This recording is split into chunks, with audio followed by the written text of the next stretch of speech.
Coba teman-teman bayangkan kalau ada seorang guru yang memberikan nilai anak murid dari skala 1 sampai 10 itu adalah 1,1.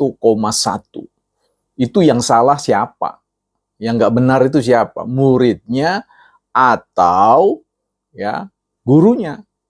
Kalau kita menyalahkan muridnya, berarti yang nggak benar ini apa orang tuanya gitu loh. Sampai sedemikian tragisnya, ironisnya, skor yang diberikan kepada anak murid itu 1,1.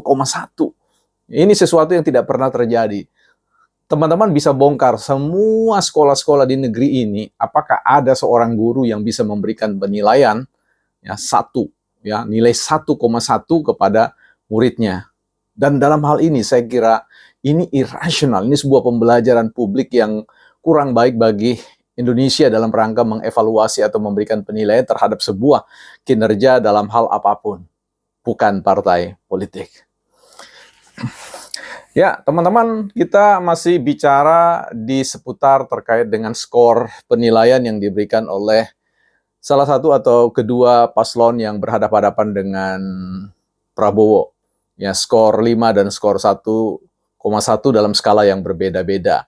Kalau Ganjar skala 1 sampai 10 dia kasih 5, kemudian Anies dari skala 1 sampai 100 1,1 11 ya. Artinya kalau dikonversi skala 1 sampai 10 ya 1 1,1 ya.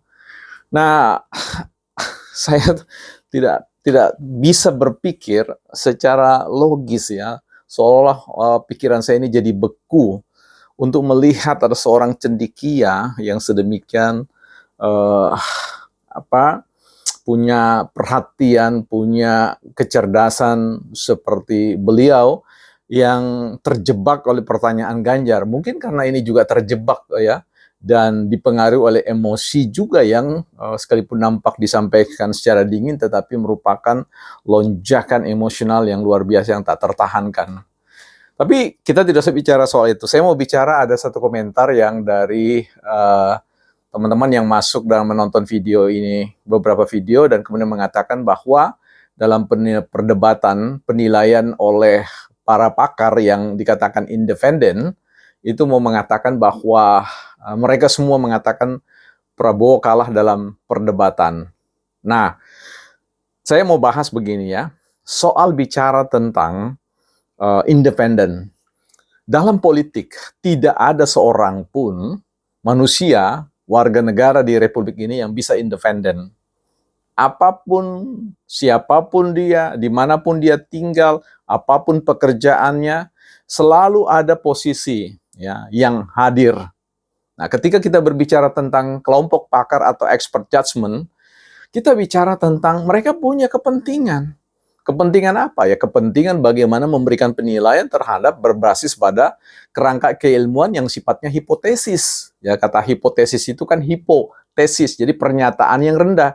Sekalipun itu disampaikan oleh para pakar, itu juga merupakan sebuah ya, tesis pernyataan yang rendah yang syarat dengan kemungkinan atau terbuka lebar dengan kekeliruan di dalam merumuskan sebuah tesis. Jadi kata pakar yang independen itu tidak serta-merta menjadi sebuah jaminan bahwa mereka benar. Mari kita lihat bahwa kata banyak pakar yang mengatakan Prabowo kalah, ya kata banyak ini kuantifikasi ya, artinya kita berbicara tentang jumlah. Soal kebenaran itu bukan persoalan berapa banyak yang mendukung. Kebenaran itu adalah kebenaran sekalipun tidak ada yang mendukung. Ini harus dipahami tentang filosofi kebenaran.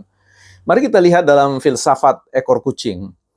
Kalau ekor kucing itu kita katakan kaki, berapa jumlah kaki kucing itu? Ya, sontak, ya, common sense kita, pengetahuan umum kita mengatakan bahwa ekor kaki itu, kaki kucing itu bertambah dari 4 menjadi 5. Itu common sense.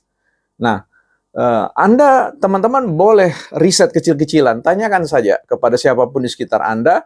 Ya, mayoritas akan mengatakan bahwa kaki kucing itu adalah 5. Karena tadi kalau ekor kucing kita sebut kaki, berapa jumlah kaki?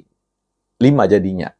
Tetapi soal kebenaran adalah, jawabannya adalah, mau berapa orang pun yang mengatakan bahwa ekor kucing itu adalah kaki, jawabannya tetap sama. 4. Realitas kaki kucing itu adalah 4. Artinya kebenarannya adalah 4.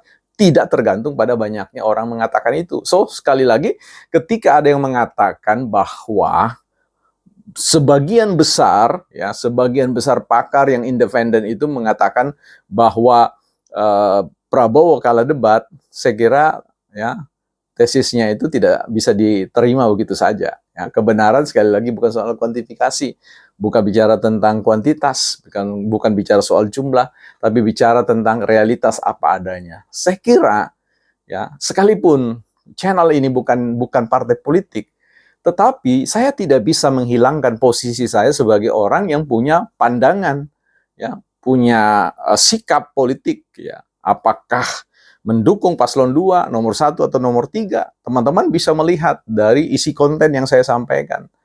Ya, tetapi sekali lagi ini adalah keberpihakan yang di backup dalam konteks kerangka kesadaran penuh, ya. Saya lebih percaya kepada paslon tertentu daripada yang lain. Itu sebagai sebuah gejala berpolitik yang normal-normal saja, ya. Ya, makanya setiap menteri boleh saja berkampanye politik sekalipun dia ada dalam satu kabinet bersama dengan Jokowi, dan Jokowi juga tentu tidak bisa disalahkan kalau dia kemudian punya argumen-argumen politik, punya keinginan-keinginan politik, bahkan punya peta politik dan arah politik yang ingin dia tuju. Itu semua adalah normal-normal saja karena kita adalah makhluk politik, makhluk yang tidak pernah bisa independen. Jadi sobat yang menulis komen itu, tidak pernah ada orang yang bisa independen dari sisi politik, karena kita ini adalah makhluk politik yang selalu punya sikap politik tertentu dan sedikit banyak akan dipengaruhi oleh pilihan-pilihan politik kita.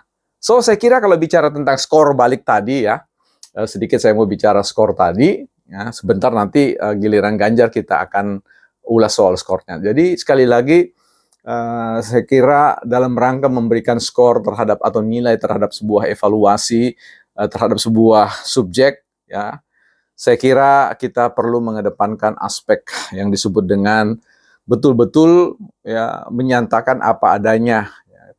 Kalau mengatakan bahwa skornya adalah 1, ya berarti ada kontradiktif, ya, terkait dengan kinerja Jokowi, karena Prabowo adalah bagian yang tidak terpisahkan dari sebuah evaluasi kinerja secara sistemik. Kita bahas nanti di konten berikutnya, bukan partai politik.